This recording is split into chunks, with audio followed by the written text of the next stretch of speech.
Mire, una preguntita nomás y quería compartirle un poquito el contexto sobre esta situación, lo que está aconteciendo en este lugar. ¿Lo tiene ahí en su Biblia? Leemos esta preguntita. Si se quiere poner de pie en respeto a la palabra, puede ponerse en pie. Hechos capítulo 16, versículo 30. Y sacándolos les dijo: Señores, ¿qué debo hacer para ser salvo? Repetimos. Señores, ¿qué debo hacer para ser salvo? Tome su asiento. 5 minutitos antes de comenzar la reunión. Esta pregunta es de un guardiacárcel, de una persona que estaba cuidando, en este caso a Pablo y a Silas. Este lugar, el contexto es en Filipo, el lugar ahí donde fueron encarcelados.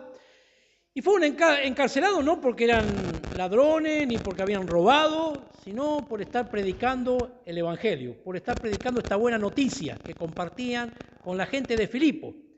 Lo metieron preso en ese lugar, lo metieron en la cárcel. No sabemos si específicamente este carcelero fue el que fue el ejecutor de golpearlo, pero dice que los torturaron, los golpearon y les pusieron cepo en las manos y en las piernas. Y allá estaban sentados a los últimos de la cárcel, un lugar frío, ahí es el lugar donde estaban ahí. No sabemos si el carcelero este fue el que fue también partícipe en esas torturas, en ese golpe, en algún tirón de oreja que le habrá dado a Silas, a Saulo, pero allí lo pusieron en cepo, dice, en el lugar como si fueran delincuentes, hermano. Y dice que en aquel lugar ellos comenzaron a cantar alabanza a nuestro Señor. No sabemos tampoco específicamente qué himno cantaron, pero sí que comenzaron a brotar en su corazón, a pesar de la prueba, de la lucha de parte del Señor, había gozo en su corazón para adorar. ¿Qué es lo que vamos a hacer hoy? Vamos a hacer un culto a Dios, los santos van a hacer un culto al Señor, donde vamos a poner nuestros frutos de labios para el Señor, donde vamos a glorificar, agradecerle al Señor. El grupo de sus hijos, de su pueblo. Pero tal vez hoy estás aquí y todavía no sos parte del pueblo, no entendés mucho y también te hagas la pregunta como este carcelero. Había un edicto en Roma que todo el que trabajaba para Roma como guardiacárcel, si uno de estos presos se le escapaba, debían pagar con su vida.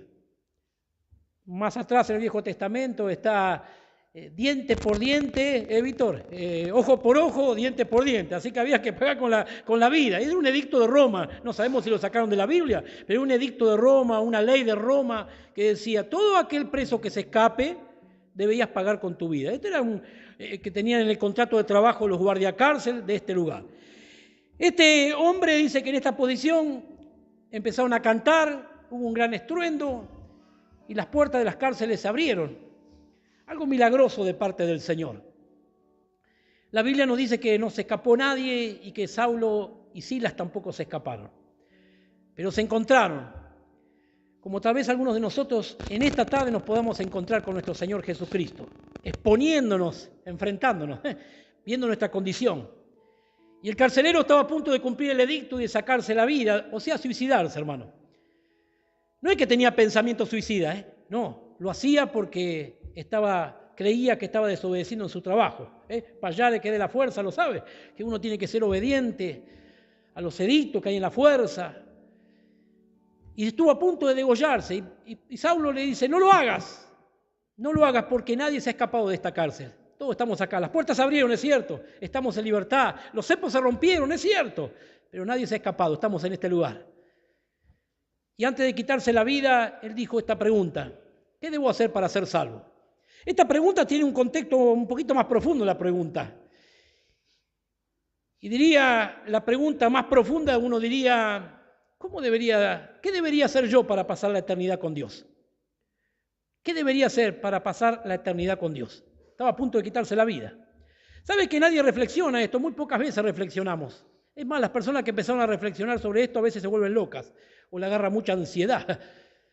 ¿Qué va a pasar si algún día parto de esta tierra? ¿Se puso a pensar? ¿Qué pasa si algún día vamos a partir? Hay unos que creen que vamos a ser eternos, otros creen que vamos a meternos adentro de una ranita cuando moramos y adentro de un animalito, la florcita, la reencarnación. Algunas religiones enseñan eso. La Biblia no enseña eso. La Biblia es clara y dice lo que le va a pasar al hombre cuando se muere. Está en 2 Tesalonicenses. Dice la palabra del Señor que está preparado un castigo para los que no creyeron en el Señor Jesucristo. Es decir, hay dos lugares, hermano. La Biblia es precisa en esto. No hay purgatorio tampoco, ¿eh? No hay lugar donde se purga tu almita, se purga como las ostras hasta que la lava el caracol. No dice eso la Biblia. Eso dicen los católicos, eso no dice la Biblia. La Biblia dice que hay dos lugares y que todos de nosotros tenemos un alma dentro. Y el alma de todos los hombres un día va a resucitar, hermano. Todos los hombres. Algunos, dice, resucitarán para castigo eterno y otros resucitarán para vida eterna. Así dice la Biblia. Es clara. O sea, hay un lugar de castigo que es el infierno. Y como nos enseñaron en el seminario, todavía no hay nadie en el infierno. Así que nosotros ya seguimos mandando gente al infierno, pero no hay nadie en el infierno. Nos enseñaron en el seminario, nos abrió un poco la cabeza y nos mostró que el primero que va a inaugurar el infierno es el diablo. Así que hasta que él no entre, no va a haber nadie todavía en el infierno. Pero todas las almas van a resucitar. Y un día es bueno que pensemos en esta tarde, como este carcelero. ¿Dónde voy a pasar yo la eternidad? ¿Dónde voy a pasar la eternidad? ¿Iré al cielo? ¿Iré al infierno? La Biblia dice, para ir terminando, le da la pregunta, le contesta la pregunta. Versículo 31. Y ellos le dijeron, ¿qué le dijeron? Pablo y Silas, cree en el Señor Jesucristo y serás salvo tú y tu casa. Esta palabra creer a veces es muy superficial. Hoy compartíamos justo arriba un poquito, el pobre Horacio yo le contesté, pero porque justo hizo la pregunta de lo que yo había indagado para la apertura y pues le pude contestar a mi hermano. Pero no es porque le quería contestar, sino porque una vez se tiene que leer la profundidad que tiene la palabra esa creer. La Biblia dice que los demonios también creen en Dios, hermano, pero ellos no obedecen. El creer tiene una profundidad un poco más profundo en esto y creer significa confiar. ¿Qué era lo que predicaba Pablo y Silas continuamente? En 1 Corintios capítulo 15 se encuentra eso, que no lo vamos a leer, pero ellos predicaban a un Cristo muerto y resucitado. Y es más, mostraban la evidencia de que Cristo estaba resucitado, apareciendo a más de 500 personas, dice, a los apóstoles y a las mujeres.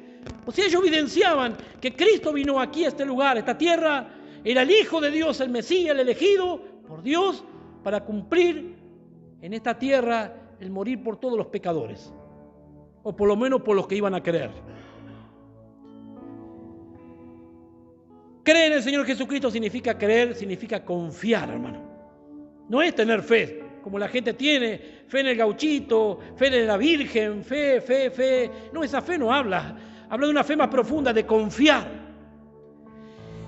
Y confiar, ilustración, y termino aquí, para confiar una ilustración, es decir, aquí hay una pileta que tiene 6 metros de profundidad. Y escucho una voz audible de parte del Señor, que me dice, tírate en la pileta porque no te vas a ahogar. Pero el Señor no sabe, parece que yo no sé nadar. No sé nadar, Señor.